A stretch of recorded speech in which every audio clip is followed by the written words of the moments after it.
At 6 in the morning, I woke to the sound of fists pounding against my front door and my daughter-in-law screaming my name as if the world were ending. She and my son had spent months circling my lakeside house like vultures, insisting I was too old to maintain it and that it would be safer in their hands. But the moment I discovered their plan to force a transfer behind my back, I changed every lock and waited. I didn't expect them to return at dawn with a sledgehammer or to shout that they were getting inside no matter what. As the wood shook under each violent hit, I stood on the other side of the door with a calm I had not felt in years, a calm born from betrayal that had hardened into resolve. Just as they raised the hammer for a final blow, a quiet, steady voice behind me said, "Leave it, I will handle this." And when I opened the door, what they saw made their faces drain of color because nothing was as they believed and nothing would end the way they expected. If you stay with me through this story, you will see how far a wounded father can be pushed before he rises, how humiliation can ignite a fire powerful enough to burn through lies, and how two people convinced they had already won would soon face consequences they never imagined. Keep watching, because everything they tried to take from me became the very weapon that brought them down. My name is Walter Gray. I'm 68 years old, a retired structural engineer who spent 40 years designing bridges and buildings that were meant to last 2 years ago. I lost Helen, my wife of 43 years, and since then, I've lived alone in the lake house we built together in the Colorado mountains. I thought the hardest part of my life was behind me. I was wrong. The morning began like every other since Helen passed. I woke to the sound of birds outside our bedroom window, the same window she'd insisted on because it caught the sunrise just right. I made coffee in the kitchen she'd designed, poured it into her favorite blue mug, and carried it to the living room, where her photograph sat on the mantel. She was smiling in that picture, taken on our 30th anniversary. Her silver hair catching the light from the lake behind her good morning sweetheart. I said the way I'd said it every day for 2 years. Some might call it foolish, an old man talking to a photograph. But Helen had been my compass for so long that I still needed to tell her things. The house felt less empty when I did. I spent the morning tending to her garden, the roses she'd planted along the fence, the lavender that still bloomed near the porch. Every corner of this house held her fingerprints. The reading nook by the fireplace, where she'd spent countless evenings with her books, the view of the lake from the kitchen, the one she'd fallen in love with the moment we first saw this land. We'd built this place board by board, dream by dream. It wasn't just property, it was everything. We'd been together around noon. I heard a car coming up the driveway. My son Aaron stepped out first, his face carrying that worried expression he'd worn since the funeral. Behind him came Lila, his wife of 10 years. Her heels clicking on the gravel as she surveyed the property with eyes that seemed to be measuring something. "Dad, we were in the area," Aaron said, hugging me. "Thought we'd check in." I invited them inside, made fresh coffee. Aaron asked about my health, about the house, about whether I was eating enough. His concern felt genuine, the way a good son worries about his father. But Lila barely touched her coffee. Instead, she walked slowly through the rooms, running her fingers along the windowsills, pausing at doorways. "This place must be so much work for one person," she said, her voice sweet, but her eyes calculating. "Have you thought about what you'll do with it? Eventually, is all the paperwork in order, insurance updated, everything's fine?" I said something about her questions made me uneasy, though I couldn't say why. Perhaps I was imagining things. Perhaps grief had made me suspicious of shadows they left before dinner. Lila kissing my cheek with lips that felt cold. Despite her smile, I walked them to their car and stood watching until they disappeared down the mountain road. "Walter," the voice came from across the fence. Martha Bennett, my neighbor of 20 years, stood in her garden, with pruning shears in hand. She'd been Helen's closest friend since their college days, and she'd kept a quiet watch over me since the funeral. "Beautiful evening," I said. Martha glanced toward where Aaron's car had vanished. "Helen asked me to keep an eye on you." She said, her voice lower now. She worried about certain people before I could ask what she meant. She turned back to her roses.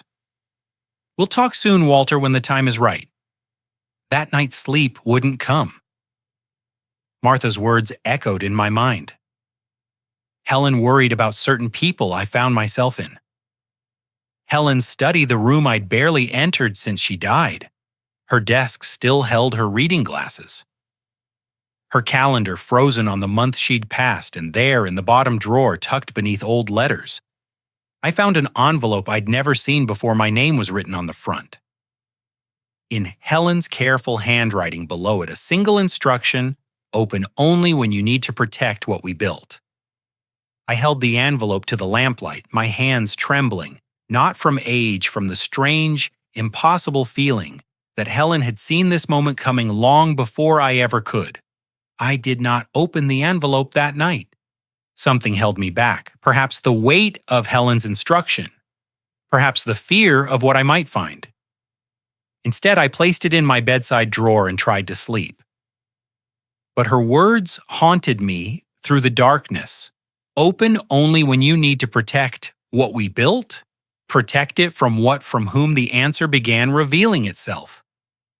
3 days later, when Aaron and Lila returned for what they called a weekend visit, it started small, so small I almost missed it. Lila found me in the kitchen that first morning, her voice dripping with concern. "Dad, did you remember to lock the back door last night? I noticed it was open when I came down, Aaron, and I worry about you being out here alone." I had locked that door. I remember doing it the same way I'd done it every night for 35 years. But doubt is a strange thing. It creeps in through cracks you didn't know existed later that afternoon. She tried again. The stove was left on, Dad, just a low flame. But still, these things happen when we get older. No one's blaming you. Hadn't used the stove that morning. I'd eaten cereal for breakfast, the bowl still sitting in the sink. But when I looked at Aaron, I saw something that chilled me more than any accusation. I saw a belief he was nodding along with his wife. His eyes filled with that particular kind of pity reserved for the elderly and the infirm. That evening I went looking for a book in Helen's study and found Lila. Instead, she was bent over the desk, rifling through drawers with quick, practiced movements, papers scattered around her folders open. Lila, she spun around, her face flushing, before she composed herself. "Dad, you startled me. I was just looking for old photos. I thought it would be nice to make a family album for Aaron's birthday." Helen always kept such wonderful pictures. Her explanation made sense. Her smile was warm, but I noticed something she probably didn't realize I'd seen. Her eyes kept drifting to the wall behind the desk, to a spot where the paint was slightly darker than the surrounding area, a faded rectangle about 2 feet wide where something had once hung.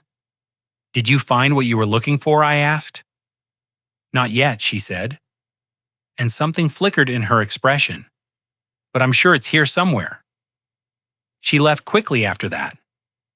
Claiming she needed to help Aaron with dinner, I stood alone in Helen's study, staring at that wall. There used to be a painting there, a small landscape of mountains, and a lake that Helen had treasured since before we married. I'd assumed she'd moved it during one of her reorganizing spells before she got sick. I'd never thought to ask where. Now I wondered. The next morning, Aaron found me on the porch. He sat down heavily, the way men do when they're carrying words they don't want to speak. "Dad, we need to talk about what Lila thinks. Maybe you shouldn't be alone out here anymore." He couldn't meet my eyes. The house is so big. And he trailed off, but the unspoken word hung between us like smoke. Old. He meant old. "We're just worried about you." I looked at my son, at this boy I'd taught to fish on this very lake, whose scraped knees I'd bandaged, whose nightmares I'd chased away. And I saw a stranger parroting his wife's words. I'm fine, Aaron, are you though? The stove. The door. Lila says these are signs of what he didn't answer. He didn't have to. That night's sleep abandoned me entirely. I wandered to Helen's study and stood before that empty wall, trying to remember the painting had been a gift from her father. Something about it being in her family for generations. She'd loved it fiercely, though she never explained why. And now it was gone, and my daughter-in-law seemed very interested in exactly where I was heading back to bed, when I heard a voice outside Lila on the porch speaking into her phone. I stopped by the window hidden by the curtain. It has to be somewhere in the house. She was saying, her voice low and urgent. She promised it would come back to us. I've looked everywhere I can without him noticing. But I need more time silence as she listened to whoever was on the other end. I know, just trust me, one way or another, I'll find it. The call ended. I heard her footsteps retreating inside the creak of the stairs as she went to bed. I stood frozen in the darkness, my heart pounding against my ribs. Who was she talking to? What had Helen promised? And what was hidden in this house that Lila wanted badly enough to make my own son doubt my mind? The days that followed were a masterclass in quiet destruction. Lila had found her rhythm, now each lie more polished than the last. Each insinuation landing exactly where she intended. I overheard her talking to Aaron in the kitchen. Her voice pitched just loud enough for concern, just soft enough for intimacy. The neighbors mentioned something to me yesterday. They've seen your father wandering outside at night, just walking by the lake in the dark and talking to himself. Aaron? I didn't want to say anything, but this is exactly what happened with my grandmother before she let the sentence trail off heavy with implication. There were no such neighbors, no such conversations I slept through most nights. And when I couldn't, I sat in my chair by the window, never once stepping outside. But lies don't need truth to take root. They only need fertile ground. And Aaron's fear for his father was soil enough. I watched my son change that week. He began checking on me too often, his questions carrying an edge of evaluation. Did I remember what day it was? Had I taken my medications? When was the last time I saw the doctor? Each question was a small cut, and Lila stood behind him, her face arranged in perfect sympathy, watching me bleed. Patrick Hale arrived on Thursday, the same day he'd come every month since Helen's funeral. We'd been friends for 40 years. Ever since we'd worked together on a bridge project in Denver, he'd spent 3 decades as a federal investigator before retiring, and those years had sharpened him into someone who saw what others missed. We took our fishing rods to the dock, a ritual that needed no explanation. For a long while. We simply sat in comfortable silence lines, cast into the still water, the mountains reflected perfectly on the lake's surface. Patrick had always understood that some conversations required patience. Something's wrong, he said finally. It wasn't a question. I told him everything. The questions designed to make me doubt myself. Lila searching Helen's study. The phone call. I'd overheard Aaron looking at me like I was already gone. Patrick listened without interrupting, his face unreadable, his eyes sharp. When I finished, he reeled in his lines slowly. She's not worried about you, Walter. She's running reconnaissance. He turned to look at me directly. I've seen that look before, the one she wears when she thinks no one's watching. It's the look of someone who wants something that isn't theirs. The concern, the helpful suggestions, the subtle questions about your confidence. It's a pattern. I've investigated enough fraud cases to recognize it. You think she's after the house, I think? She's after something in the house. The property might be part of it. But there's something specific she's looking for. Otherwise, why search? Why not just wait you out movement? Caught my eye across the fence. Martha stood at her window, watching us. Patrick noticed too, and raised his hand in a wave. She nodded once before stepping back from the glass.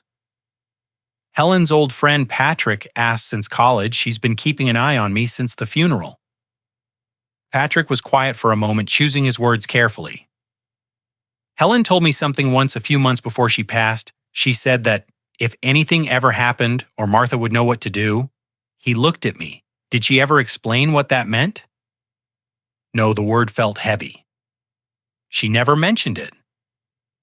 Then maybe it's time you asked. We fished until sunset, catching nothing, but finding something more valuable. Clarity by the time Patrick left, I knew what I had to do that night. After Aaron and Lila had gone to bed in the guest room, I retrieved Helen's envelope from my drawer. My hands were steady as I broke the seal. Though my heart raced, the paper inside was cream-colored, covered in her elegant script, the same handwriting that had left me love notes for 4 decades. My dearest Walter. The letter began, "If you're reading this, someone is trying to take what we built together. I saw this coming years ago, long before I got sick. There are things I never told you. Protections I put in place, because I knew you would never suspect the danger yourself. You always believe the best in people, my love. It's one of the reasons I married you. But some people, I don't deserve that belief." I turned the page hungry for more, desperate to understand what Helen had seen that I had missed. "There are documents you need to know about. I've created a trust that will protect our home from anyone who tries to claim it through manipulation or legal tricks. Sarah Whitman, the attorney in town, has all the details. And Martha, my dear Martha, she has been watching, documenting, keeping records of everything since before I died. I asked her to be your guardian angel when I no longer could trust her completely, Walter. She knows more than you realize, but there's something else. Something about a painting and a promise I made that I should have told you about long ago." A knock at the door shattered the silence. I folded the letter quickly, sliding it beneath a book on my nightstand. When I opened the door, Lila stood in the hallway dressed in a silk robe with papers clutched in her hand. Her smile was too bright for 9 o'clock at night, too eager for a casual visit. "Dad, I hope I'm not disturbing you. I just couldn't sleep thinking about how much we want to help you." She held out the papers, a pen already uncapped in her other hand. "I brought some documents that might make things easier for everyone, just some simple signatures, nothing complicated. Power of attorney, property management authorization. It's what families do." She stepped closer, her perfume too sweet, her eyes too hungry. "You trust family, don't you?" I took the papers from her hand without answering. 40 years of reading. Structural blueprints had taught me to examine documents carefully, to look for the load-bearing elements that held everything together and the weak points that could bring it all crashing down. Legal documents were no different. The first page was titled Temporary Power of Attorney. The second, Property Management. Authorization is both were filled with dense paragraphs of legal language clauses, nested within clauses, exceptions buried in footnote. But I found the key provisions quickly enough. These weren't simple family arrangements. They were legal instruments that would give Lila and Aaron complete control over my finances, my property, and my medical decisions. It's just so we can help with bills and maintenance when you're not feeling well. Lila said, her voice honeyed with false concern. "You know how complicated these things can get at your age? We want to take that burden off your shoulders." I looked up at her. "These documents would let you sell this house without my consent."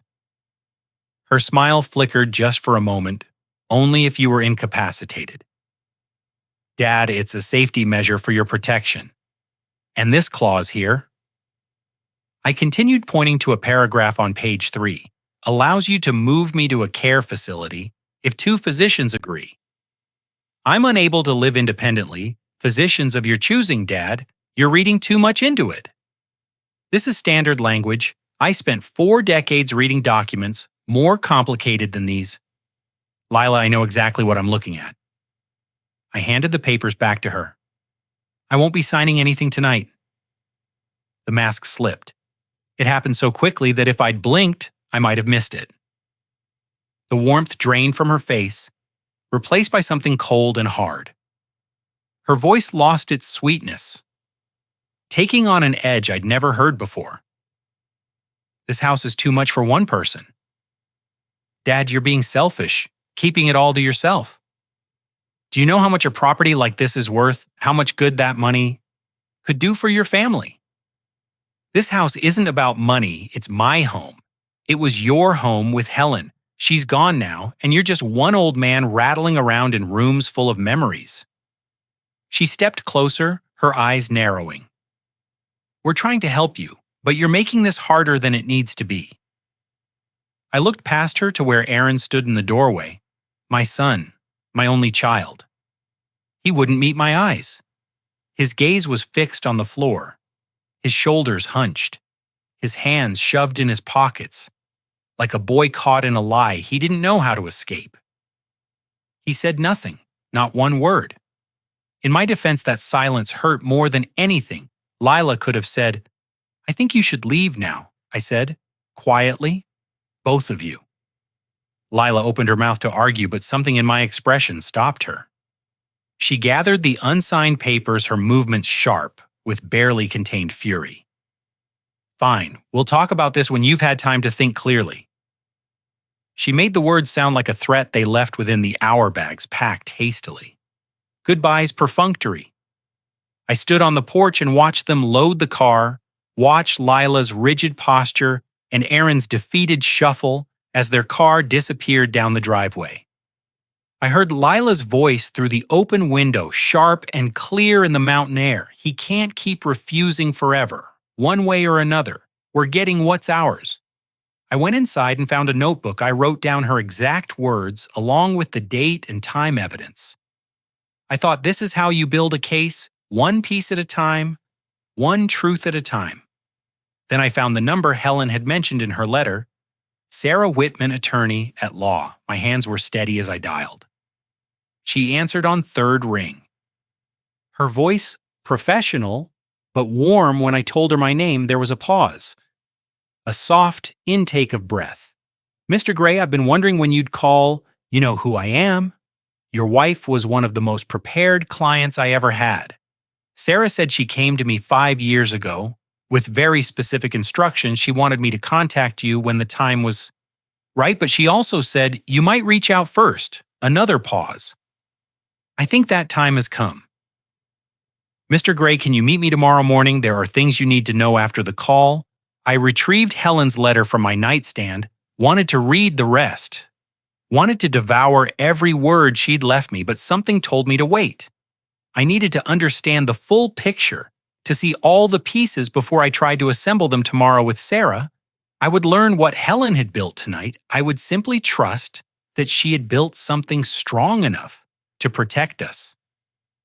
I placed the letter in the fireproof safe where I kept our important documents. The marriage certificate, the deed to the house, the photos too precious to risk. Then I sat in my chair by the window, looking out at the lake that Helen had loved so much. The water was still tonight, reflecting the stars, like scattered diamonds. For 35 years, this view had brought me peace tonight. It only brought questions. What had Helen seen that I had missed? What was Lila really after, and how far would she go to get it? The mountains held their silence, offering no answers, but somewhere in the papers Helen had left behind, I knew the truth was waiting. Sarah Whitman's office sat above a bookshop on Main Street, the kind of small-town law practice that handled wills and property disputes and the quiet legal needs of mountain communities. I arrived 10 minutes. It's early, Helen's letter tucked inside my jacket. My heart beating with a mixture of dread and desperate hope. Sarah was younger than I expected, perhaps 50, with sharp eyes and a calm demeanor that immediately me at ease. She gestured to a chair across from her desk and closed the door behind us before we begin. She said, settling into her own seat. I need to explain something. Your wife came to me 5 years before she passed. She was healthy. Then, Mr. Gray, this wasn't about her illness. She wasn't preparing for death. She was preparing for something else entirely for what Sarah folded her hands on. The desk, she was worried about someone in your family. She never told me the full story. Only that she'd seen warning signs and wanted to put protections in place. She made me promise not to contact you unless you reached out first or unless certain triggers occurred. What kind of triggers? Attempts to have you declared incompetent, pressure to sign over property? Rights, legal maneuvers designed to separate you from your assets? She paused. Any of those sound familiar? I thought of Lila's documents, her questions about my memory, her conversations with Aaron about my supposed decline, all of them. Sarah nodded slowly. Then it's time you understood what your wife built for you. Do you have her letter? I pulled the envelope from my jacket and handed it to her. She didn't open it. Instead, she handed it back. This should come from you. Read it aloud. Mr. Gray, I'll fill in the legal details as we go. My hands trembled as I unfolded the pages. Helen's handwriting blurred for a moment before I blinked my vision. Clear, I began to read. My dearest Walter, if you're reading this, someone is trying to take what we built together. I saw this coming years ago, long before I got sick. There are things I never told you. Protections I put in place because I knew you would never suspect the danger yourself. I paused, my throat tight. Sarah waited in silence.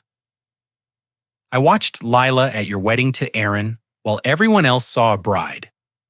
I saw a woman calculating the value of everything in the room, including our son. I watched her eyes move from the silverware to the paintings to the jewelry on my neck. I watched her measure our house when she first visited the same way an appraiser would. I told myself I was being paranoid, that I should give her the benefit of the doubt. But mothers have instincts. Walter and mine screamed a warning. I couldn't ignore the words, cut deep. I remembered that wedding day, remembered feeling vaguely uneasy.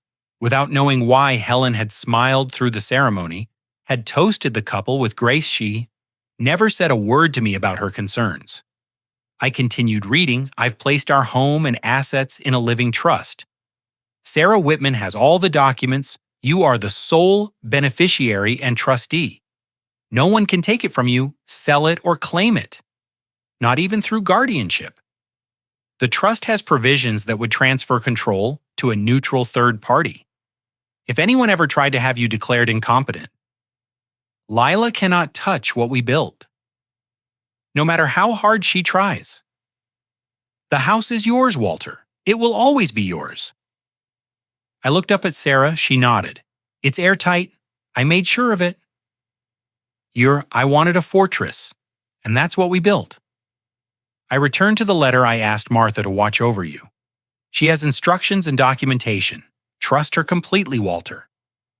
She was my sister in everything but blood. When I knew I was dying, I told her everything. My fears about Lila, my plans to protect you, my need for someone to stand guard when I no longer could. She agreed without hesitation. She's been your guardian. Angel ever since, even when you didn't know it. My voice broke on those words. Martha, quiet, steady. Martha tending her roses across the fence, watching from her window, keeping her promise to a friend who could no longer keep watch herself. There's something else, the letter continued. Something I should have told you years ago. It involves a painting, a broken promise, and why Lila will never stop until she gets inside our home. But that story is too long for this letter. Ask Martha, she knows everything. The final paragraph was shorter, the handwriting slightly shakier, as if Helen had added it later. I'm sorry I kept secrets from you, my love. I was trying to protect you without burdening you. I hope you can forgive me. And I hope you know that everything I did because I couldn't bear the thought of someone taking away the life we built together. You were my home, Walter. The house was just where we kept it. Protect it for me. Protect yourself. And know that even when I'm gone, my love for you will never stop standing guard. The letter ended there. I sat in silence, tears streaming down my face, the pages trembling in my hands. Helen had seen what I couldn't see. She had built walls I never knew existed. She had loved me enough to fight a battle I didn't even know was coming. Mr. Gray. Sarah's voice was gentle. Are you all right? No, I whispered, but I will be. I drove straight to Martha's house. She must have been watching for me because she opened the door before I could knock. Her eyes were red, as if she'd been crying too. You knew I said my voice shaking all this time?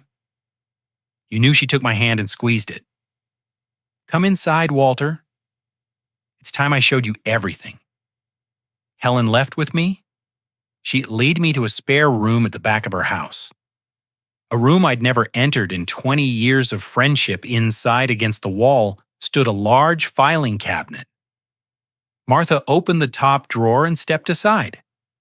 Inside were folders, dozens of them, each labeled with dates, going back 5 years, photographs, written observations in Martha's careful handwriting, timestamps and locations, and tucked in the front, a small digital recorder. Helen asked me to document everything Martha said quietly. Every time Lila visited your house, every time she searched through Helen's things. Every suspicious conversation I overheard, she met my eyes.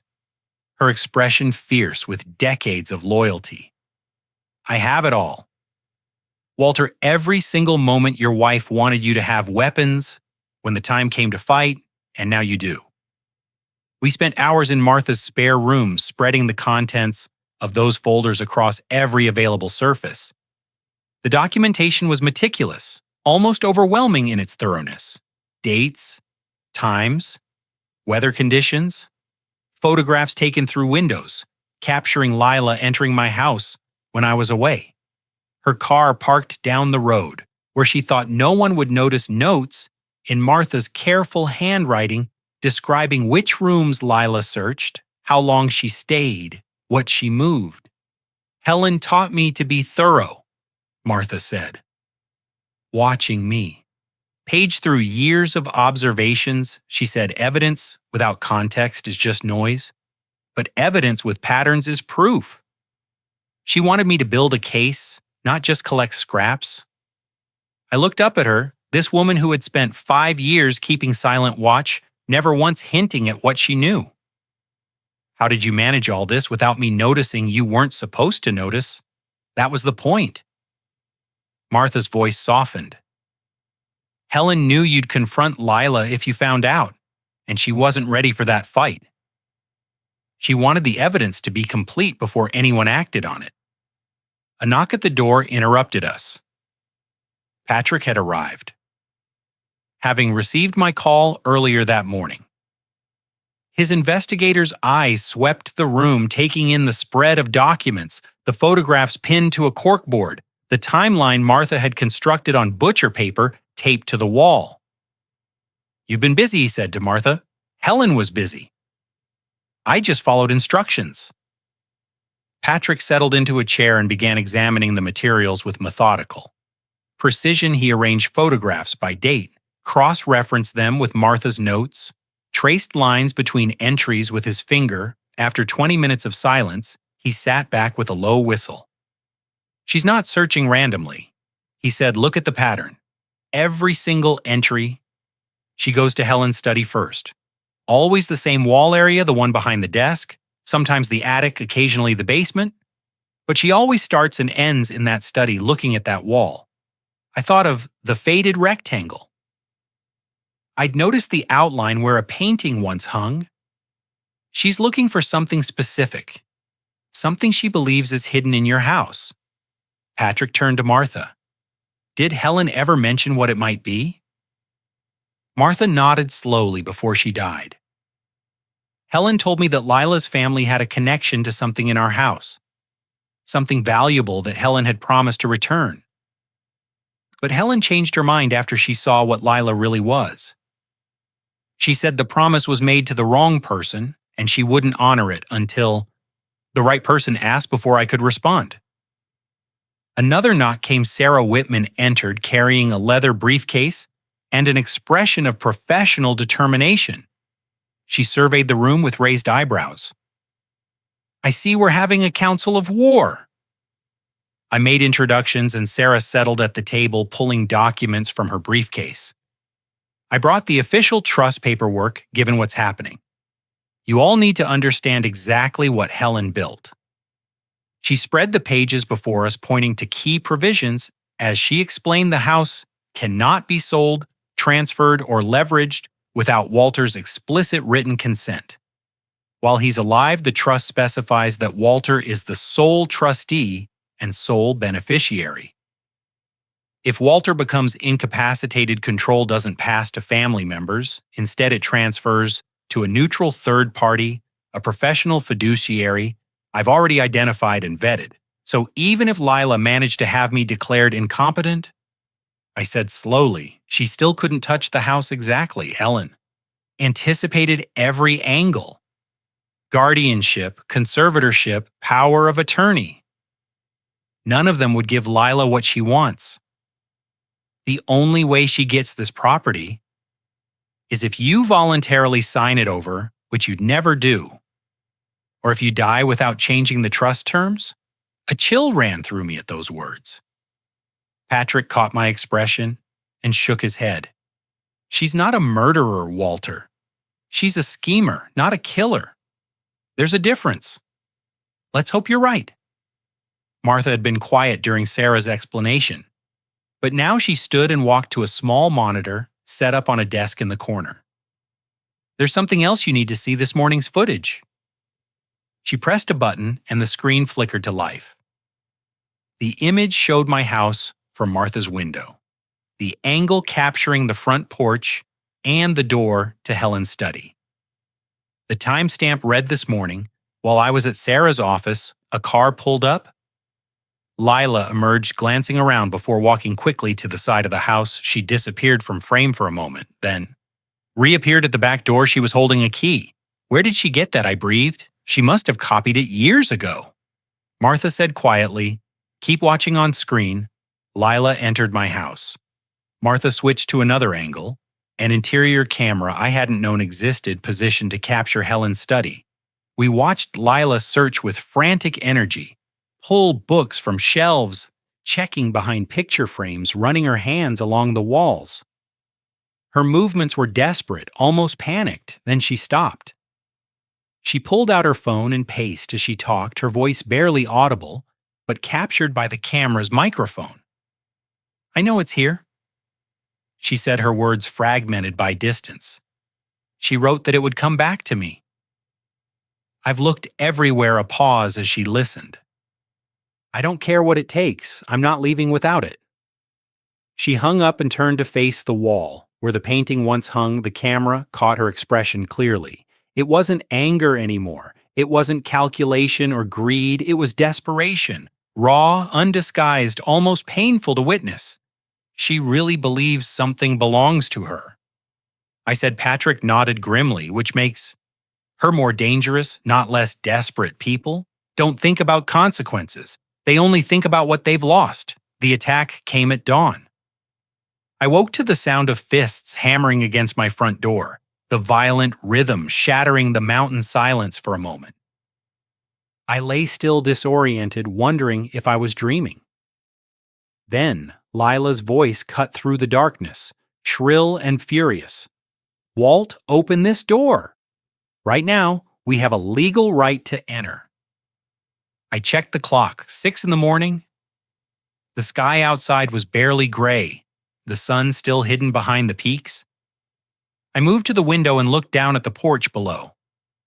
Lila stood at the door, her hair disheveled, her face twisted with determination. She clutched papers in one hand, waving them like a weapon. Behind her, Aaron held a sledgehammer. his knuckles white around the handle, his face pale and conflicted. He looked like a man being LED somewhere he didn't want to go. Patrick had warned me this would happen. Desperate people escalate, he'd said when manipulation fails, they turn to force. I had hoped he was wrong. Looking at my son standing there with a tool meant for destruction, I realized he had been exactly right. I picked up my phone and dialed Patrick's number. He answered on the first ring, his voice alert. Despite the hour. What's happening? They're here, Lila. And Aaron, he has a sledgehammer. Don't open the door. Don't engage. I'm calling the sheriff now. Stay calm. Walter, help is coming. The first blow landed before I could respond. The door shuddered in its frame, wood groaning under the impact. I heard Aaron's grunt of effort, heard Lila's voice urging him on harder. He's probably fallen and can't get up. We're doing this for his own good. I moved to the top of the stairs, staying out of sight, but watching through the window, beside the door, another blow. The frame began to splinter. Lila was shout now, her words designed for an audience that didn't exist. This is an emergency welfare check. Walter Gray is an elderly man living alone in unsafe conditions we have. Authorization to enter authorization. I almost laughed. Whatever papers she was waving. They weren't worth the ink that printed them, but Aaron didn't know that he swung the sledgehammer again, his movements mechanical, his eyes empty. My son had become a tool in his wife's hands, and watching him break down my door was more painful than any blow could be. The wood cracked one more strike, and the door would give way. I braced myself, unsure what would happen. When they finally entered, unsure what I would say to the boy I had raised and the woman who had twisted him. Then a voice cut through the chaos, sharp and commanding. Put that down now. Aaron froze mid-swing. Lila spun around her face, contorting from fury to shock. Patrick stood at the bottom of the porch steps, and behind him were two sheriff's deputies. Their hands resting on their belts, their expressions hard. Step away from the door, one of the deputies said, "Both of you." Aaron dropped the sledgehammer like it had burned him. It clattered against the porch, the sound echoing across the quiet morning. He stepped back, his chest heaving, his eyes wide with the sudden realization of what he'd almost done. Lila recovered faster. She turned to the deputies with a practiced expression of distress, her voice shifting from fury to fragile concern in the space of a breath. "Officers, thank God you're here. We were just worried about my father-in-law. He's been acting so confused lately, forgetting things, wandering at night. We tried to visit, but he wouldn't answer. We thought something might have happened to him." She held out the papers she'd been waving. "We have authorization for an emergency welfare check. It's all legal." The deputy took the documents and examined them carefully. His partner moved past Lila and Aaron to check on me through the damaged door. I opened it from the inside, showing him I was unharmed. "Mr. Gray, are you all right?" "I'm fine." "Deputy." "A little startled, but fine." "Do you know these people?" I looked at Aaron at the horror dawning on his face, at the sledgehammer lying at his feet like evidence of a crime he hadn't meant to commit. "That's my son and his wife." The deputy nodded slowly, then turned back to his partner, who was still studying Lila's paperwork. I watched the officer's expression change as he watched his eyes narrow with professional suspicion. "Ma'am, where did you get these documents from? A lawyer? A family attorney who handles these matters?" "What's the attorney's name?" Lila hesitated. "I don't remember exactly. My husband handled that part." The deputy looked at Aaron, who shook his head mutely. He looked back at the papers, then at Lila. "These documents aren't formatted correctly for Colorado legal filings. There's no court seal, no case number, no judge's signature. This header doesn't match any law office registered in the state." Lila's hands began to shake. "There must be some mistake. We were told everything was in order." "Ma'am, falsifying legal documents is a felony in Colorado." The deputy's voice was flat, official leaving. No room for charm or excuses. I'm going to need you to come to the station and answer some questions. The color drained from Lila's face for the first time since I'd known her. She had no prepared response, no manipulation ready, no story to spin. She stood on my broken porch in the gray morning light, and I watched her understand that the game had finally changed. The deputies took Lila to the station. Aaron followed in his own car, leaving the sledgehammer lying on my porch like a discarded confession. I watched them go, then sat down heavily on the steps and waited for my hands to stop shaking. Patrick stayed with me, while Martha called Sarah within an hour. We learned what happened at the station. Lila had talked her way out of immediate arrest, claiming the documents were given to her by a paralegal friend, and she had no idea they weren't official. She wept, convincingly painted herself as a worried daughter-in-law who only wanted to help, insisted she had been misled by someone she trusted. The deputies were skeptical, but without proof. If she had personally forged the papers, they released her with a stern warning, but they filed an official report, another piece of evidence, another brick in the wall we were building. I learned later what happened in the car on the drive home. Aaron sat in silence for miles, his knuckles white on the steering wheel, his jaw clenched so tight it must have ached. Lila filled the quiet with excuses, explanations, redirections. Your father is manipulating everyone. She said he's turned the neighbors against us. He's probably paying that lawyer to make us look bad. This is exactly what I was worried about. He's paranoid. Aaron, he's not thinking clearly. Aaron said nothing. We were trying to help him. Lila continued, anyone can see that the deputies overreacted. Those documents were supposed to be legitimate. I was lied to. Still, Aaron said nothing. Finally, when they were almost home, he spoke. His voice was quiet, almost a whisper, but the words carried the weight of something breaking. I almost broke down my father's door with a sledgehammer. Lila reached for his arm. You were protecting him from himself. That's what family does. But Aaron's eyes, when he finally looked at her, held something new. Doubt, the first crack in years of carefully constructed loyalty.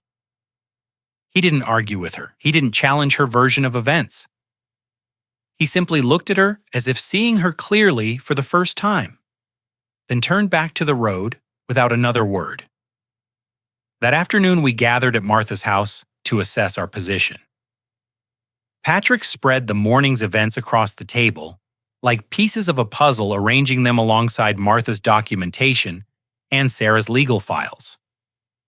She's going to escalate differently.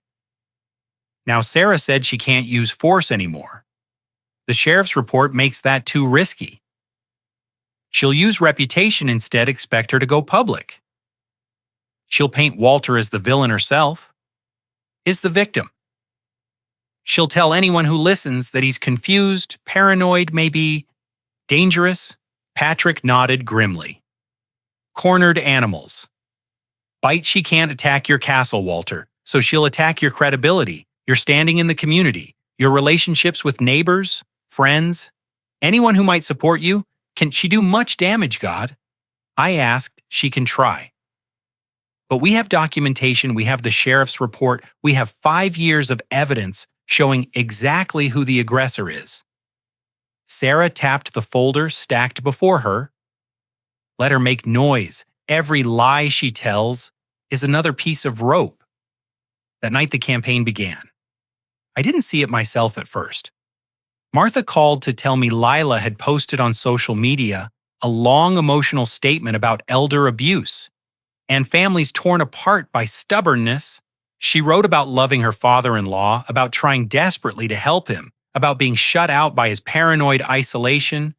She tagged local community groups, church pages, neighborhood forums. She made herself the victim and me the villain, all without ever making a single claim that could be legally challenged. The phone calls followed neighbors I'd known for decades, received visits or messages from Lila, expressing deep concern about my declining mental state. She told them I had accused her of terrible things, that I was confused and angry that she feared for my safety and her own. She cried convincingly. She asked them to pray for our family. She planted seeds of doubt wherever she could. By the end of the week, people who had smiled at me for years began to look away when I passed. Conversations stopped when I entered the general store. Someone left a pamphlet about dementia care in my mailbox. The community that had embraced Helen and me for 35 years started to feel like hostile territory. I tried not to let it affect me.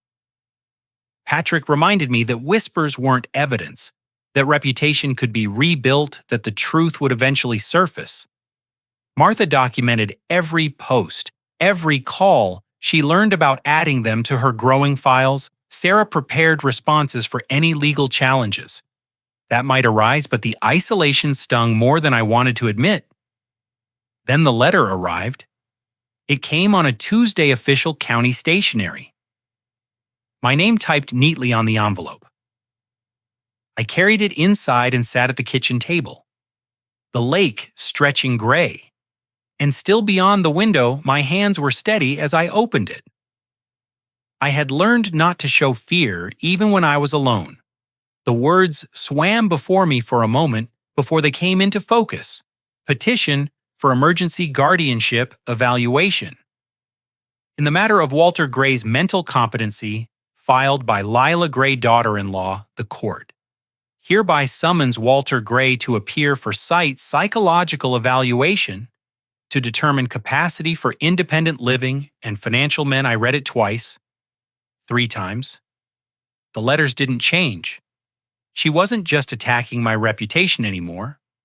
She was using the system itself as her weapon, trying to have me declared legally incompetent, trying to take away my right to make decisions about my own life. I set the letter down and looked. Out at the lake, Helen had built a fortress to protect this house, but she couldn't have anticipated that Lila would try to remove me from it entirely. 2 weeks felt like a lifetime. I spent them preparing, gathering documents, submitting to evaluations. I shouldn't have needed the psychologist the court appointed, was a woman named Dr. Rebecca Torres. Calm and thorough, who spent 3 hours testing everything from my memory, to my reasoning, to my emotional regulation. She asked me to recall lists of words, to solve logic puzzles, to explain my daily routines in financial management. I showed her my ledgers, my maintenance logs, the detailed records I'd kept for decades out of engineering habit. She took notes without comment, her expression professionally neutral. Now I sat in a courtroom in downtown Colorado Springs, watching her deliver her findings to a judge who would decide whether I was fit to manage my own life. Mr. Gray demonstrates cognitive function well above average for his age group. Dr. Torres said, her voice clear and confident. He maintains detailed financial records dating back over 30 years. He performs home maintenance independently, including recent repairs. I observed during my home visit, he showed no signs of confusion, memory, impairment, or diminished reasoning capacity during any of our sessions. She paused, looking directly at the judge. In my professional opinion, this petition has no medical basis whatsoever. I allowed myself a small breath of relief beside me. Sarah Whitman squeezed my arm briefly. Lila's attorney. A young man who looked increasingly uncomfortable as the hearing progressed stood to present his case. He called witnesses, neighbors Lila had cultivated during her smear campaign, who testified vaguely about seeing me wander or hearing I had been confused.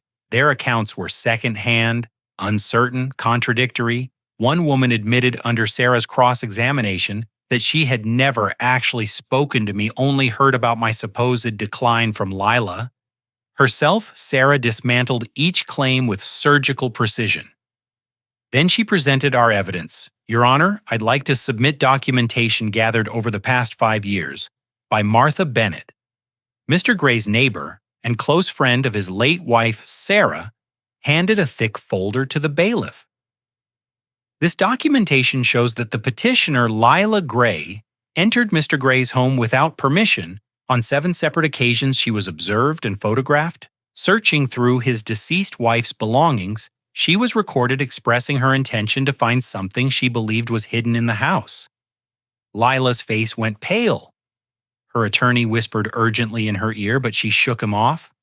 Sarah continued additionally, I submit the fraudulent documents Mrs. Gray presented to justify an attempted forced entry into Mr. Caesar Gray's home 3 weeks ago. These papers purporting to authorize an emergency welfare check bear no court seal, no case number, and no legitimate legal formatting they were used to.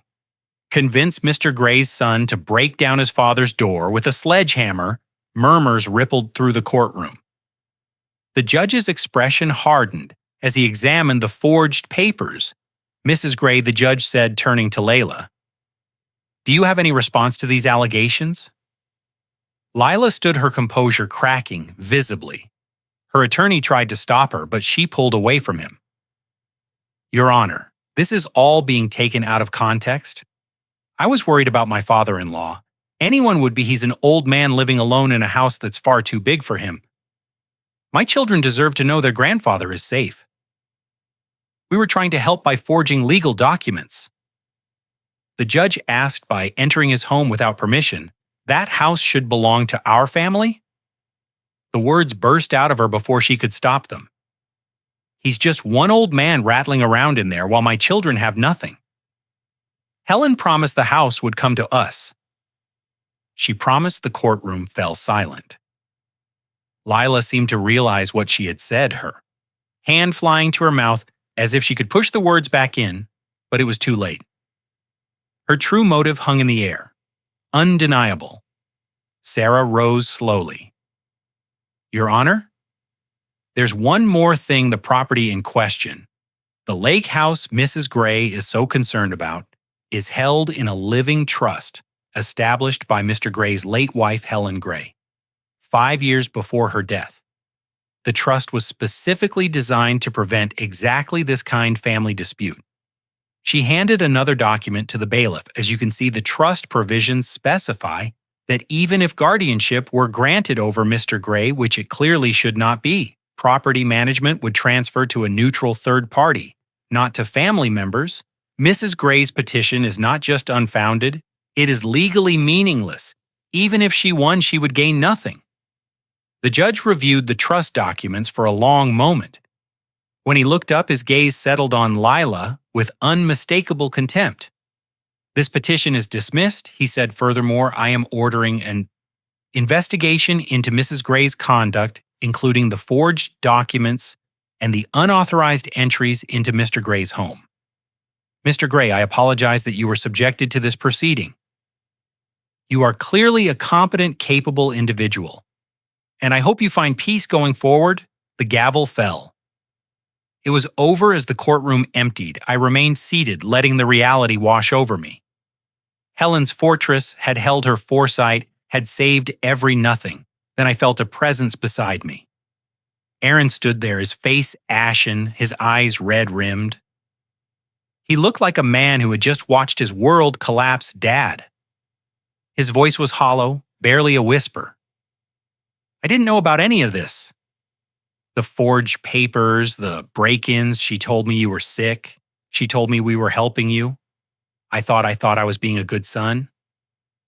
I looked at my boy, really looked at him, and saw not the man who had swung a sledgehammer at my door, but the child I had raised, lost, and hurting, and finally beginning to wake up from a long, terrible dream. "Then, it's time you learned the truth about your wife," I said quietly. "All of it." I invited Aaron to the lake house the following Saturday, just the two of us. I said, "No lawyers, no witnesses, no Lila." He hesitated before agreeing, and I understood why. The last time he had been here, he had held a sledgehammer in his hands. He arrived mid-morning, parking where he always had, walking up the path. He had walked 1,000 times as a boy. I met him on the porch, and LED him down to the dock without a word. We sat in the old wooden chairs Helen had picked out decades ago, our feet dangling over water that reflected the mountains like a mirror. This was where I'd taught him to fish, where we had spent summer afternoons in comfortable silence, waiting for bites that sometimes never came, where he had told me about his first girlfriend, his college acceptance. His decision to propose to Lila this due held 30 years of our history. And I hoped it could hold one more conversation. I didn't accuse him of anything I didn't, lecture or condemn. Instead, I asked questions. When did Lila first mention my house? Aaron stared at the water for a long moment. What do you mean? When did she start talking about it, about wanting it living here? What she would do with it before you got married after he was quiet, thinking I watched memories move across his face, like clouds across the sky. Before he finally admitted we had only been dating a few months when she first saw it, that her dream house, she used to talk about how perfect it would be for raising children, how much space there was, how beautiful view was. He paused. I thought she just loved it the way Mom did. I didn't realize you didn't realize she was already planning. He shook his head slowly, the weight of understanding settling onto his shoulders. I reached into my jacket and pulled out Helen's letter. Not all of it, just the pages that mattered for this conversation. Your mother wrote this 5 years before she died. She saw something I missed. Aaron, she wasn't trying to hurt. Anyone she was trying to protect, everyone, including you. I handed him the pages he read, silently, his lips moving slightly over Helen's words. I knew which passage would hit him hardest. The one where she described watching Lila at the wedding, measuring the value of everything in the room, including their son. When he reached those words, his jaw tightened and tears welled in his eyes. Why didn't Mom tell me? His voice cracked on the question. Because she hoped she was wrong and because she loved you enough to let you make your own choices. I took the letter back gently, folding it with care. But she also loved you enough to leave you a way out when you were ready. I explained the trust. Then, how Helen had structured it to protect not just the house, but Aaron's eventual inheritance. How it ensured that whatever he received from me would belong to him alone, not to anyone who might try to control it through him. Helen had built a fortress around our family's future, and she had included our son inside. Those walls Aaron listened without interrupting. When I finished, he sat in silence for a long time, staring at the water, his hands clasped between his knees. There are things I never told you. He said finally, things I never admitted to myself. I waited. She controls everything, the finances, the decisions, even what I'm allowed to say in front of other people. She reviews my emails, she monitors my phone. If I disagree with her about anything, she tells me. I'm being unsupported, that I don't love her enough, that I'm just like, he stopped. Just like me. He nodded, shame flooding his face. She's been pushing for this house since before we got married, every holiday, every visit. She would talk about how perfect it would be if we could live here, how wasteful it was for one person to have so much space, how selfish it was for you to keep it when your grandchildren had nothing. He looked at me, his eyes red. I thought it was ambition. I thought she was just driven, motivated. I told myself that's why I married her. I put my hand on his shoulder the way I had when he was a boy, learning to ride a bicycle, learning to drive, learning all the hard lessons that life demands. Ambition builds things. I said quietly, what she has destroys them. He didn't argue and defend her. He simply sat with the truth, letting it settle into the spaces where denial had lived for so long. His phone buzzed in his pocket. He pulled it out and looked at the screen, his expression shifting. Lila, he said, I waited. He showed me the message. Where are you? We need to talk about next steps. She has next steps, Aaron said quietly. She always has next steps, even now after everything that happened in court. She's already planning the next move." He stared at the phone for a long moment. I watched his thumb hover over the keyboard, watched the old instinct to respond immediately, war with something new growing inside him. Then he put the phone back in his pocket without typing a word. "She can wait." He said it was a small act of rebellion, a tiny declaration of independence, but sitting there on the dock, where I had taught my son to fish, I recognized it for what it was. For the first time in his marriage, Aaron had chosen silence over obedience. And that was the beginning of everything Aaron drove home that evening, with questions he had never dared to ask. I learned later what happened when he walked through the door, when he found Lila waiting in the living room, with her arms crossed and her eyes sharp with suspicion. "Where were you?" she demanded. "You didn't answer my texts." "I was with my father, your father." She said the words like they tasted bitter after everything he's done to us. You went running back to him. Aaron didn't retreat the way he usually did. He stood in the doorway, his car keys still in his hand, and asked the question that had been building inside him all afternoon. "What's really going on? Lila, why are you so obsessed with that house?" She stared at him, calculating he could see her weighing options, deciding how much truth to deploy in the end, sensing her control slipping. She chose a version of honesty, perhaps hoping it would make him sympathize with her again. "Sit down." She said, "There's something I should have told you years ago." They sat across from each other, and Lila told her story before my father died. He told me about a painting. It belonged to my grandmother, passed down through 4 generations, a small landscape, nothing famous, but it was the only valuable thing our family ever had. Not valuable in money, Aaron. Valuable in history? In meaning. She paused, her voice softening in a way Aaron had rarely heard when my father had financial troubles. 20 years ago, he was desperate. He didn't want to sell the painting, couldn't bear to lose the last piece of our family's heritage, so Helen Gray. Your mother offered to hold it safely for him, keep it until he got back on his feet. She promised Aaron, she promised it would come back to our family when the time was right. Aaron listened, his expression unreadable. Then she got sick. Lila continued, and she died without telling anyone where the painting was, without leaving any instructions about returning it. Her hands clenched in her lap. That painting is my inheritance. It's the only thing my father ever had to give me. And your mother took it to her grave. Why didn't you just ask my father? Aaron asked quietly. Lila's face twisted with old frustration. I did once, years ago, before we were even engaged. I asked Walter if Helen had ever mentioned a painting, something she was holding for someone. He said he didn't know anything about it either. She hid it without telling him? Or he's lying to keep it for himself? So all of this, Aaron said slowly, the documents, the sledgehammer, trying to have him declared incompetent. It was all about a painting. It was about what's mine. Lila's voice hardened. I have tried everything else. I have asked. I have hinted. I have searched. That painting is somewhere in that house, and I will find it. I don't care what it takes. Aaron sat with this. Revelation for a long time after she finished the obsession suddenly had context.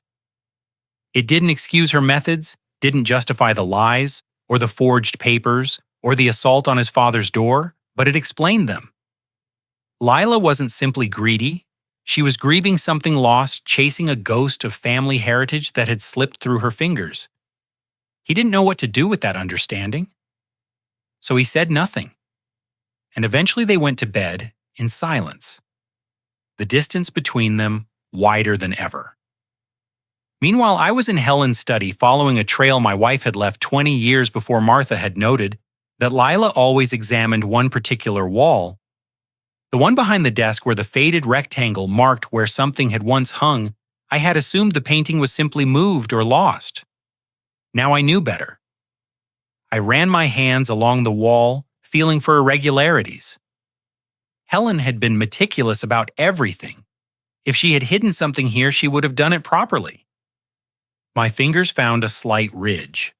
Near the baseboard, a panel that didn't quite match its neighbors I pressed, and it shifted behind. It was a small safe. I had never known existed built into the wall itself. The combination was our anniversary. The first numbers I tried. Helen knew me well enough to know I would never forget that date. Inside, wrapped in soft cloth, was a painting. I lifted it carefully and unwrapped it on the desk. It was modest, perhaps 18 inches wide. A landscape showing mountains reflected in a still lake. The brushwork was skilled, but not exceptional. The frame was simple wood worn with age. Nothing about it suggested extraordinary value. Nothing screamed masterpiece or hidden treasure.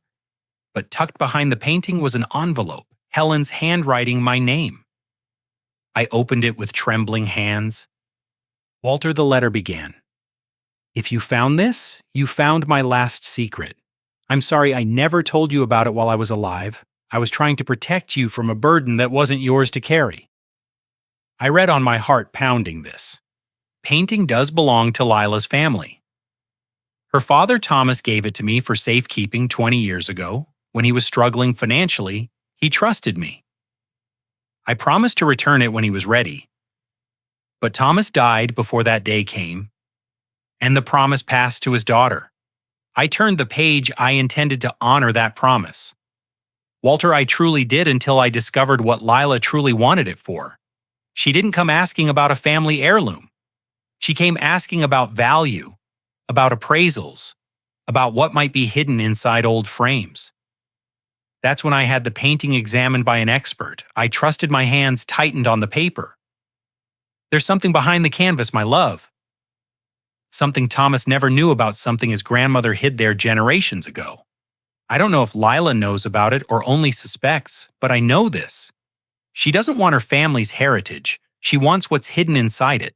And until someone from that family asks for the right reasons, I cannot let it go. I set the letter down and looked at the painting, mountains and lake cloth and canvas, and somewhere beneath the surface a secret that had driven Lila to the edge of madness. Patrick arrived within the hour I'd called him the moment I finished Helen's letter. My voice steady, but my mind racing. He found me in the study, the painting laid flat on the desk. Helen's final words spread beside it. She hid this for 20 years, I said, and she never told me Patrick studied the painting without touching it. His investigator's instincts taking over, she had her reasons. Helen always had reasons. He leaned closer, examining the frame, the canvas, the backing. Have you looked behind it yet? I was waiting for you together. We turned the painting over. The backing was old paper yellowed with age, secured with small nails that had been carefully removed and replaced at some point Helen's work.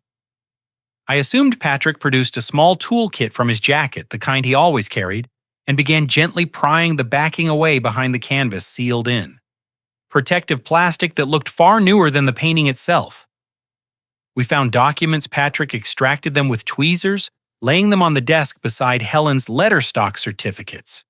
Old ones printed on heavy paper with elaborate borders and faded signatures. The company name meant nothing to me at first, Pacific Communications Corp. I'd never heard of it, but Patrick had his eyebrows rose as he examined the certificates. Pacific Communications. He said slowly, they were bought out in the 80s by a company that was later acquired by one of the major tech corporations. These certificates, if they're legitimate, he did quick mental math, they could be worth several $100,000, maybe more. I stared at the faded paper, at the fortune that had been hiding in my house for 2 decades. Lila's grandfather had tucked these certificates behind a family painting and apparently forgotten about them. Or perhaps he never knew they would become valuable. Either way, they had passed from generation to generation, a secret inheritance waiting to be discovered. I returned to Helen's letter, reading the passage I had skimmed before. Lila's father didn't know about the certificates. He gave me the painting because he trusted me, because he wanted to keep his family's heritage safe during hard times. When I had the painting examined and discovered what was hidden inside, I tried to tell him I called twice, wrote a letter. But Thomas died before I could reach him, and the secret passed to me alone. I read on Helen's handwriting growing more deliberate, more careful. Then, Lila started asking about the painting, not about the heritage, Walter, not about her grandmother or her family history. She asked about value, about appraisals, about whether old paintings sometimes had things hidden inside them. That's when I knew she had found something, perhaps a note from her grandfather, perhaps a family story passed down. She knew there was more to this painting than canvas and oil wanted it. Patrick listened as I read, allowed his expression grim. I decided then that the certificates should only go to someone who valued family over money. Someone who came asking about heritage, not hidden wealth.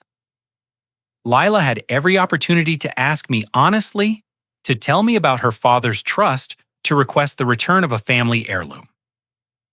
Instead, she circled and schemed and calculated. She never once asked me directly. She never once told the truth. The letter ended with words that carried the weight of Helen's final judgment. If someone from that family ever comes to you with honesty, Walter, give them everything, the painting, the certificates, all of it, but if they come with lies and manipulation as Lila has done, then they have already forfeited what might have been theirs. Some inheritances must be earned. I set the letter down and looked at the painting at the mountains and lake that had guarded this secret for generations. Helen hadn't kept it out of spite. She had been waiting for someone to prove they deserved it, Lila. Never had. What are you going to do? Patrick asked.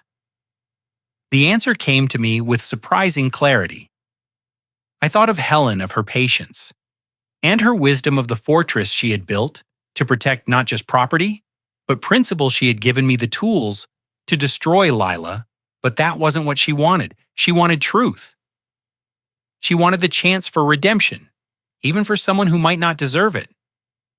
I picked up my phone and called Sarah Whitman.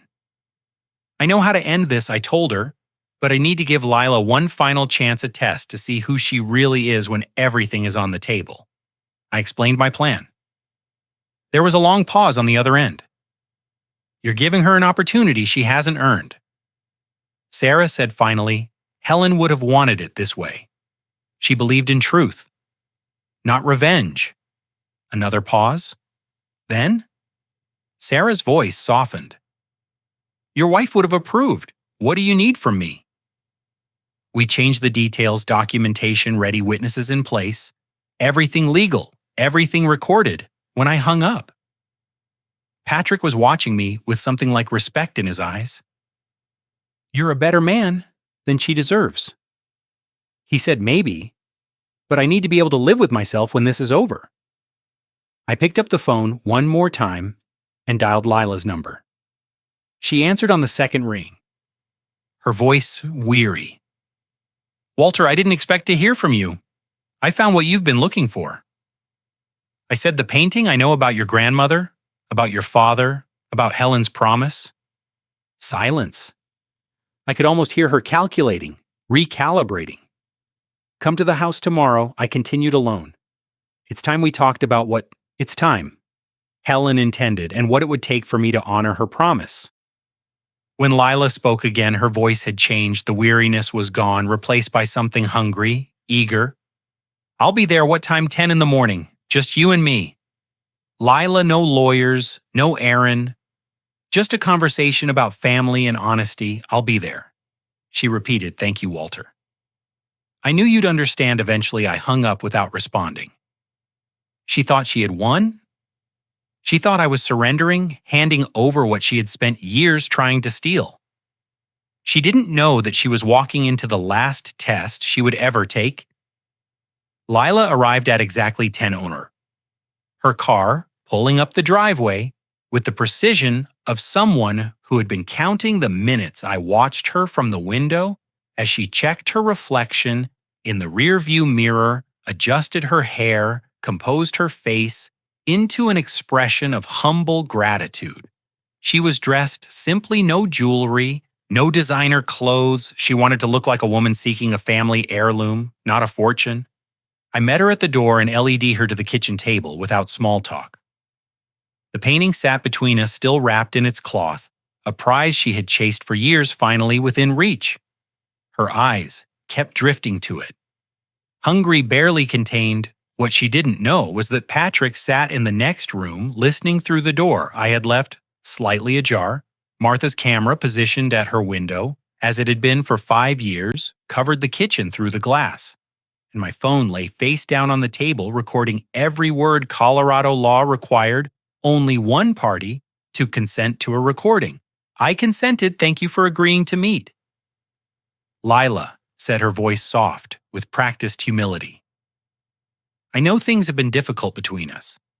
I just want to resolve this, peacefully. Then let's resolve it.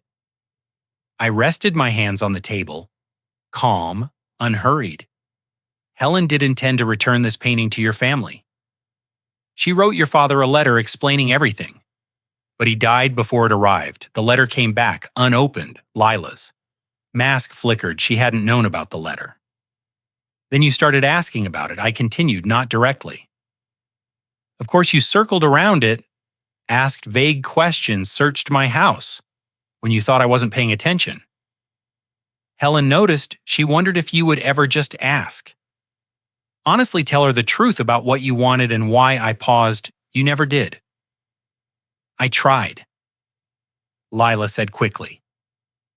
I asked Helen once years ago, but she pretended not to know what I was talking about. She didn't pretend she tested. She wanted to see if you would be honest, if you would tell her about your father, about the family history, about why this painting mattered. Instead, you asked about appraisals and hidden value. I held her gaze. She knew, Lila. She knew exactly what you were really after. The mask slipped further. I could see her recalculating, adjusting her approach. I'm offering you a choice. I said, tell me the truth, all of it, everything you've done to get this painting, every lie, every scheme, and I'll consider giving you what's behind this canvas. Her eyes widened slightly at those words. Behind the canvas, she definitely knew. Why should I confess anything? She asked carefully, because Helen wanted someone from your family to earn this, to prove they valued honesty over manipulation. This is your last chance to be that person. I watched her weigh the options. The painting sat between us so close she could almost touch it. Years of scheming. And now all she had to do was tell the truth. She made her choice fine.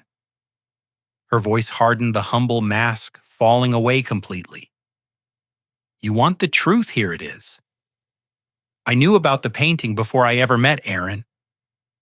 My father told me about it on his deathbed, told me Helen Gray was holding something valuable that belonged to our family.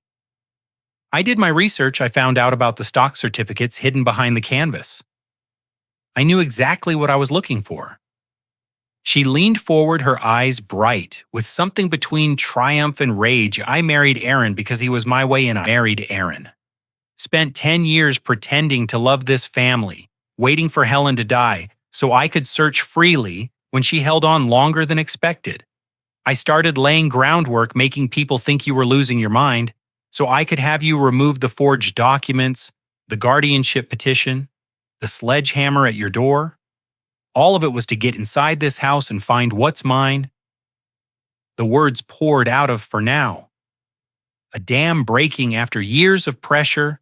I did what I had to do. Helen owed my family. You owe my family that painting, and everything behind it is mine by right. My grandfather earned it, my father suffered for losing it, and I spent my entire adult life trying to get it back. She slammed her hand on the table. So, yes, I lied, I manipulated. I used your son, and I would do it all again because that painting is mine. The silence that followed was absolute. Lila sat back, breathing hard, her confession complete. Her eyes fixed on the wrapped canvas with possessive intensity. Thank you, I said quietly, for finally being honest. I picked up my phone and turned it to face her. The screen showed a recording app. The timer still running, every word captured the color drained from her face. Colorado is a one-party consent state. I said I consented before she could respond. The kitchen door opened. Aaron stood in the doorway, his face white as chalk. He must have arrived during her confession, must have stood in the hallway, listening to his wife describe their entire marriage as a strategic operation. I came because I was worried about you being alone with her, he said to me, his voice hollow. Then he turned to look at Lila, at the woman he had married, the mother of his children, the person he had defended again against his own father for years. You used me? The words came out barely above a whisper. Everything was about this house, about that painting, our whole marriage, our children, all of it. His voice cracked. I was just your access pass? Lila stood reaching for him. Aaron, let me explain. It's not what it sounds. Like I do love you, I do. This doesn't change. He stepped back away from her outstretched hands, away from the lies he had believed for so long. I already understand, he said for the first time in 10 years. I understand everything. 1 month passed before the courtroom assembled. For the final chapter, word had spread through the mountain community about what people were calling the Lake House case, and the gallery was packed with neighbors, acquaintances, and strangers drawn by the drama of family betrayal. I sat in the front row beside Aaron, our shoulders almost touching, a small gesture of solidarity that would have been unthinkable 2 months ago. Lila sat at the defense table, her attorney beside her, her face carefully composed into an expression of remorse. I knew was as false as everything else about her. She had dressed conservatively. Her hair pulled back, her makeup minimal. She wanted to look like a woman who had made mistakes, not a woman who had built her entire adult life around deception. The judge, a stern woman with gray hair and reading glasses perched on her nose, reviewed the evidence methodically, the recorded confession. Martha's 5 years of documentation, photographs of Lila entering my home without permission, the forged emergency welfare documents, the false statements she had made to law enforcement, the fraudulent guardianship petition, each piece laid out like bricks in a wall of undeniable truth. Lila's attorney had negotiated a plea agreement to avoid trial. The evidence was too overwhelming to contest the recording, too damning to explain away. But even with the plea, the consequences were severe, Mrs. Gray, the judge said, looking at Lila over her glasses. You have pleaded guilty to charges of fraud, forgery, filing false legal documents, and making false statements to law enforcement. Do you understand the terms of your sentence? Yes, Your Honor. Lila's voice was small, controlled. You will serve 2 years of probation, during which any violation will result in immediate incarceration. You will attend mandatory counseling for a minimum of 1 year. You will pay financial restitution, covering all legal costs incurred by Mr. Walter Gray as a result of your actions, and you will be subject to a permanent restraining order, prohibiting you from approaching Mr. Gray, his property, or any member of his household. Lila nodded, her jaw tight. The judge wasn't finished. She leaned forward, her voice hardening. I want to be clear about something, Mrs. Gray. Your obsession with a family heirloom, however emotionally significant it may have been to you, does not excuse criminal behavior.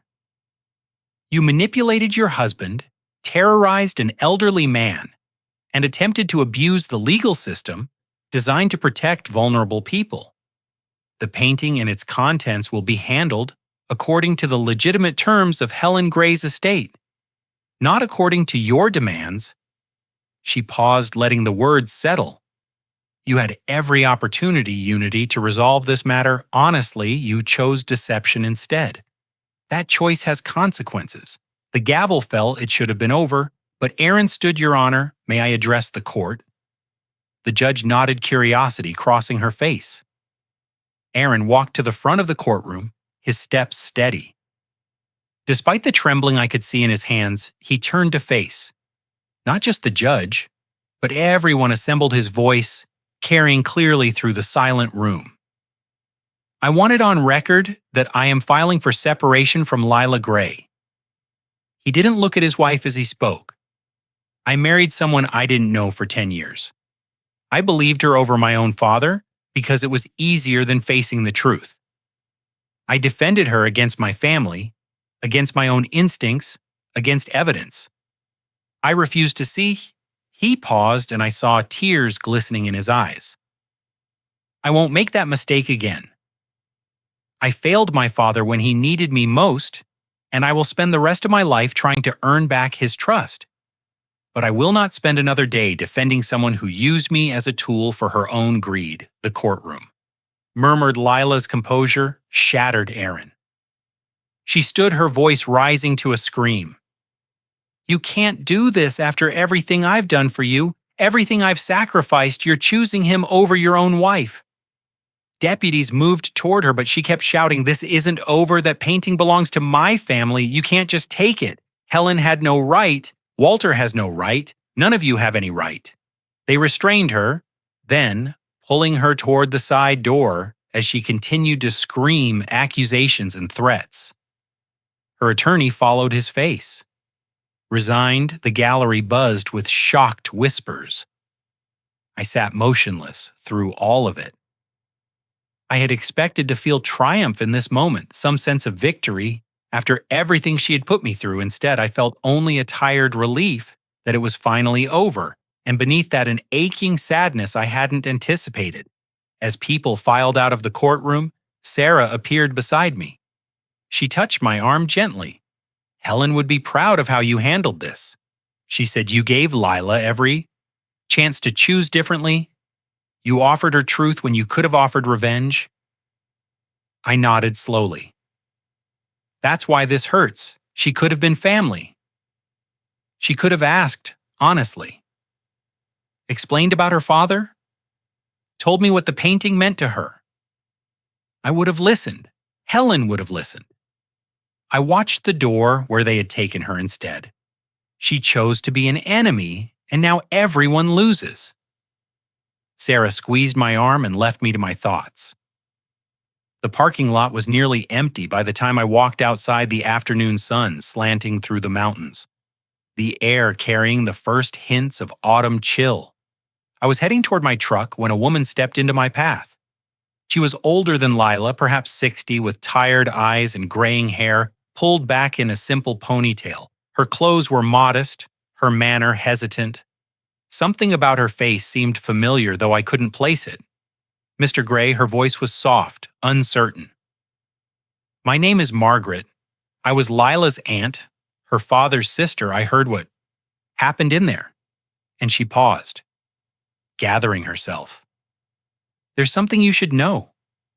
Something about why Lila became who she is, about what happened to our family, and why that painting mattered so much. I studied her face, searching for deception, and finding only weariness, and something that looked like shame. Would you have coffee with me? She asked. I think you deserve the whole story. The parts Lila never told anyone. I hesitated. I wanted this to be over, wanted to return to my lake house and close the door on all of it. But Helen's voice whispered in my memory, reminding me that truth was always worth pursuing, even when it hurt. All right? I said, let's talk the past. It seemed wasn't finished with me yet. Margaret and I sat in a quiet corner of the diner on Main Street, 2 cups of coffee growing cold between us. She spoke slowly, choosing her words with the care of someone who had carried this story for a long time and never found the right person to tell it to. Thomas, Lila's father, was my younger brother. She began. When our parents died, he inherited the painting along with some debts he didn't know how to manage. He made bad investments, trusted the wrong people. Within a few years, he had lost almost everything. She wrapped her hands around her cup, though she didn't drink. Giving that painting to Helen Gray was supposed to be temporary, a way to keep it safe until he got back on his feet, but he never did. The failure broke something in him. He became bitter obsessed with the idea that the world had cheated him, and he raised Lila to believe the same thing she mentioned. He told her about the painting on his deathbed. I said Margaret nodded. He told her it was stolen, that Helen had tricked him, refused to give it back. None of that was true. But by then, Thomas had rewritten history so many times, he believed his own lies. She met my eyes. Lila wasn't born cruel, Mr. Gray. She was raised to believe she was owed something that the world had taken from her family, and she had a right to take it back. That doesn't excuse what she did. No, Margaret agreed quietly. It doesn't. But maybe it explains it. I thought about that conversation for days afterward. Understanding isn't the same as forgiving, but it changes the shape of anger. Lila had been taught to see enemies, where there were none, to view kindness as weakness and trust as foolishness. She had learned those lessons too well, and they had destroyed her. Aaron came to the lake house on Saturday morning, his truck loaded with lumber and tools. The doorframe Lila had tried to break through still bore the scars of the sledgehammer, splintered wood, and cracked paint that I hadn't been able to look at without remembering the terrible dawn. I thought we could fix it together, Aaron, he said, standing on the porch with his hands in his pockets. If you want the help, I wanted it more than I could say. We worked side by side through the morning, measuring and cutting, fitting new wood into old frames. The rhythm of labor opened something between us, made space. For words that had been waiting years to be spoken, I knew something was wrong. Aaron admitted holding a board steady while I drove in screws. Not about the painting or the schemes, but about us, about my marriage. I felt it for years, but I was too afraid to look at it directly. Why he was quiet for a moment, because if I admitted she didn't really love me, I'd have to admit I'd wasted 10 years of my life. It was easier to believe her lies than face that truth. I sat down the drill and looked at my son. Your mother wrote something in her letter that I've been thinking about ever since. She said, kindness without boundaries is an invitation to be used. Aaron's eyes glistened. She was talking about Lila. She was talking about all of us, about how we let people hurt us when we're too afraid to draw lines. I put my hand on his shoulder. You're not weak for having believed in your marriage. Aaron, you're human. But now you know the difference between kind and surrender. That's worth something. We finished the door. Frame by afternoon, it looked better than before, stronger. Some things can only be rebuilt after they've been broken that evening. I made my decision about the painting. Sarah helped me have the stock certificates properly evaluated and liquidated. They were worth just over $400. 000 more than anyone had expected. Half. I donated to an elder abuse prevention charity, establishing a fund in Helen's name that would help other families facing what we had faced. The other half I placed in a trust for Lila's children, Aaron's children accessible. When they turned 25 with Aaron as trustee, they were innocent in all of this, and they deserved something from their mother's obsession. Besides shame, the painting itself, I gave to Margaret. I drove to her small apartment and placed it in her hands, watching tears stream down her face as she touched the canvas her grandmother had painted generations ago. Your family should have this. I said, someone who remembers its real value. The memories, not the money. She couldn't speak. She just held the painting to her chest and nodded that night. Martha and Patrick came for dinner on the porch. We ate simple food and watched the sunset over the lake, the mountains turning gold, and then purple in the fading light. The conversation wandered easily old. Friends and new bonds. The comfortable silence of people who had been through something together and come out the other side, looking at them, at this unlikely family I had gathered around me. I felt something I hadn't felt since Helen died. I wasn't alone. The house wasn't empty. The future wasn't a void to be endured, but a space to be filled with people who mattered after they left. I returned to Helen's study. Something had been nagging at me, a feeling that I hadn't found everything she had hidden. I opened the small safe behind the wall panel and looked more carefully. This time there in the back corner, I found a small velvet box I had somehow missed before it was old. The fabric worn soft with age. I lifted it out with trembling hands and opened the lid. Inside, polished and gleaming as if they had been cleaned yesterday, lay two gold rings, our wedding bands, Helen's and mine. I thought they were lost years ago, misplaced in some move or cleaning, but she had kept them here with everything else she wanted to protect. Beneath the rings was a tiny note in her handwriting. I unfolded it carefully, the paper fragile with age for Aaron's next wedding, the right one this time. I laughed, then the sound breaking into something between joy and grief. Tears streamed down my face, but I was smiling. My wife always planning, always hoping, always loving. Even from beyond the grave, I closed the box and held it against my chest. Listening to the silence of the house that was no longer silent at all, it was full of Helen. It always would be. 6 months later, autumn had painted the mountains in gold, and crimson leaves drifted across the lake like scattered memories floating on water. So still it reflected the sky perfectly. I sat on the repaired dock with a fishing rod in my hands, and my son beside me, our lines cast into the quiet morning. Aaron came every weekend now. Sometimes he brought the children, sometimes just himself. We were rebuilding something that had nearly shattered beyond repair, one conversation at a time, one shared silence at a time. His divorce was final. He was learning to be single again, learning to be a father on his own terms, learning to be the man his mother always believed he could become. "Remember when you taught me to cast?" he asked, reeling in his line. Slowly, I must have been 6 or 7. I kept getting the hook caught in the trees behind us. "You cried the 3rd time it happened?" I said, "Wanted to quit. But you wouldn't let me." "Your mother wouldn't let me let you?" I smiled at the memory, she said. Quitting was a habit, and she wasn't raising a boy with bad habits. Aaron laughed, and the sound carried across the water like something released. Martha arrived at noon with pineapple crumbs still warm from the oven. She had continued the tradition. Helen started 20 years ago, showing up every Sunday with something sweet and an hour of company. The kitchen smelled like cinnamon and home. As she set the dish on the counter, Patrick came later bringing news along with a bottle. Of wine, he had kept tabs on Lila through old contacts, not out of malice, but out of the same protective instinct that had guided him through decades of investigative work. She moved to Arizona, he said.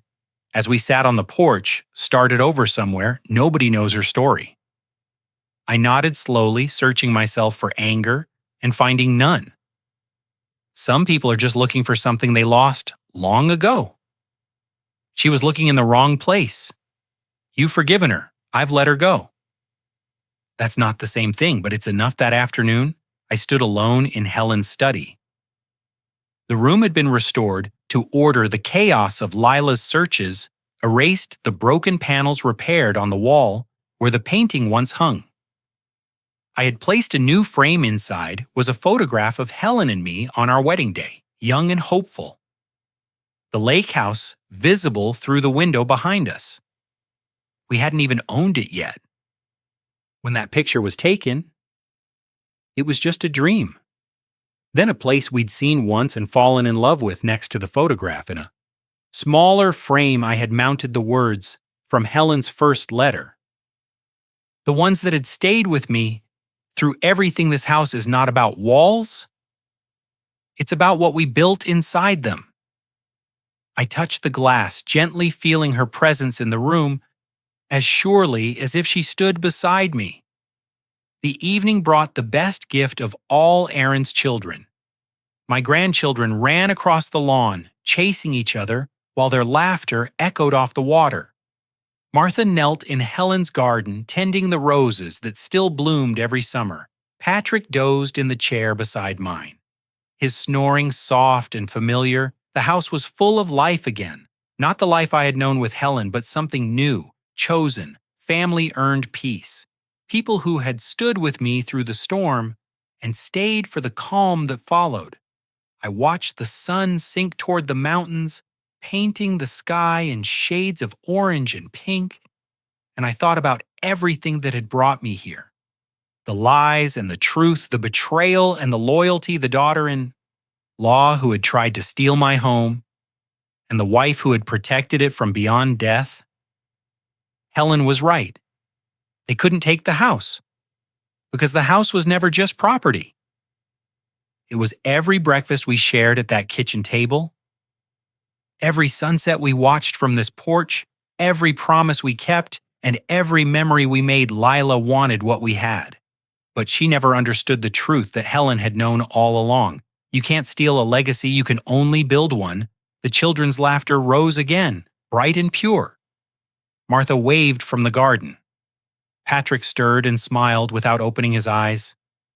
And I sat in my chair on the porch of the house my wife and I had built together, watching the light fade over the lake we had loved for 35 years. For the first time since Helen died, I felt truly home.